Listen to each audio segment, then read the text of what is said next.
Good to go. All right. I wanted to begin by asking you, I know that this film was actually loosely based on a short film that you had made. Right. And I was just interested in, what was it about that character or that story that made you want to go back and do a feature now, a couple films later? That's a good question. And that's funny because nobody's asked me that. Well, the character of the short was based off this 10-year-old boy, just like in the feature, who has a photographic memory. And, you know, he's a 10-year-old boy who's a complete outcast, you know, from his school in the short. And he's not an outcast because of the way he looks, because he's actually a beautiful boy in the short. He's an outcast for what he believes and what he fights for, you know. And that's the case, I think, with our Henry in the feature film. You know, he's an outcast not only for his intelligence, but he feels like an outcast because he feels like he's missing something. And that something is the one question that he can't answer of, you know, where's he from? Right. And so he starts asking the same questions that I think we all start asking, you know, which is the questions of, well, who am I? And why am I here? And what's my purpose, essentially? And so he goes on the search for his biological father, which is the X factor that's been missing from his life, to help, you know, find answers to those questions. Which sets us off on our journey in Jesus, Henry Christ, the feature. So the character from the short was translated into the feature. The plot from the short was completely left behind.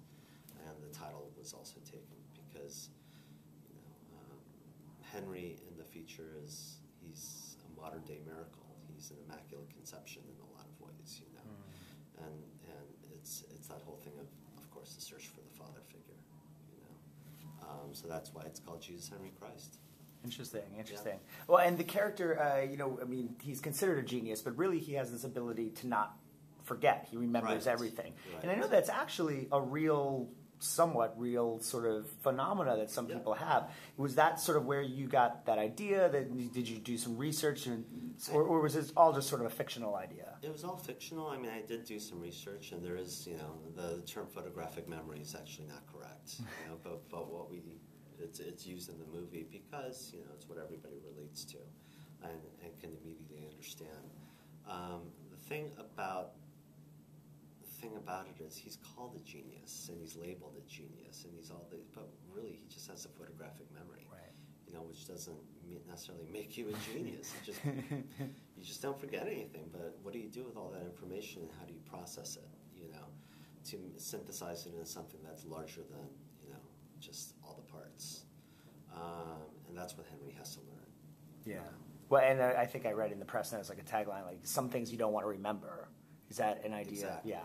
Yeah, I mean, could you imagine? I mean, there's a line where they're in the amusement park and they're about to get on the roller coaster, and Audrey, his half-sister, goes, "So you remember everything?" And he's like, "Everything." "Since when?" "Since I was born." And then there's a beat and she just goes, "Ew." Yeah. You know, you don't want to remember everything. And that's the way I think, at least, you know, as human beings, we forget the things that causes pain, you know, because it's just our safety valve, or, you know, it's just the way that helps us deal. So a lot of things we don't remember, you know, suppressed memory, suppressed whatever. And certainly with Patricia, his mother, exactly. There are many things in her past that she does not want to remember. Yeah, that she doesn't want to remember. The death of her mom, you know, the upbringing that she had to endure, becoming the matriarch of the family and caring for all these brothers who disappeared, you know, who left. And so she has her own host of issues that she deals with. And, you know, I think like most people, far too many people, she deals with them by not dealing, you know, by not trying to deal, you know, like as if they never existed. And she pours all of her effort into becoming, you know, the best mother that she can be. You know, and part of that process is understanding that it's time to let your child scrape his knee, right? You know, fall down and scrape his knee and pick himself back up. Yeah. In making a film like this, I would imagine casting Henry is pivotal. Yeah. Can you talk about that process and finding the actor that you found to play the part? When we first started casting for the part of Henry, looked everywhere. And we looked everywhere in the States, we looked everywhere in Canada, we looked everywhere, period. And it made everything very difficult because, you know, when you have that kind of a canvas to work with in terms of pulling out the right Henry, then you go out there and you audition thousands of kids, you know. And on a limited budget, you know, it's a hard thing to do. It must become arduous. Yeah. And then what happened was to save money on the budget, except for our two leads, Michael and Tony, we had to cast everybody who was from Toronto, you know, and you get the tax break and the rebate and everything. And Toronto has the most amazing talent pool. But what it did was shrunk everything down and focused our energy into getting the right, you know, actors from Toronto. And Jason walked in and nailed it. And Samantha walked in and just was unbelievable, you know. So part of it was we got lucky, you know, definitely, that we found our two leads who were both Toronto residents, you know. But at the same time, we did our homework, and they just, they're amazing. Yeah, and also the actor who plays Stan, Frank Moore, is really good in the role He's as well. terrific. Yeah. You know, he has that deep voice, and yeah, he's just great. Yeah, he's perfect for part. Well, and you mentioned Michael and Tony. I mean, obviously two of the best actors working around today. Yeah. How was the process of sort of getting them involved? Sent them the script and they enjoyed it, or did you think about different people? Did you have them in mind? Michael and Tony were always first in mind, you know, and before, when the budget of the film was a lot higher than what it actually turned out to be, we had to try to get actors who could justify a bigger budget, if that makes any sense. Yeah, absolutely. Yeah.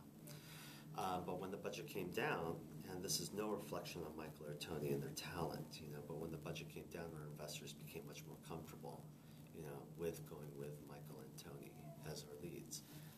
And that route was done more traditionally. We went through their agents and their managers to get the script to them, and they responded.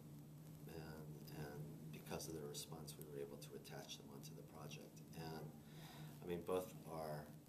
I mean, you know, you can't really argue with either one. Like Tony and Michael are both amazing actors, two of the best actors.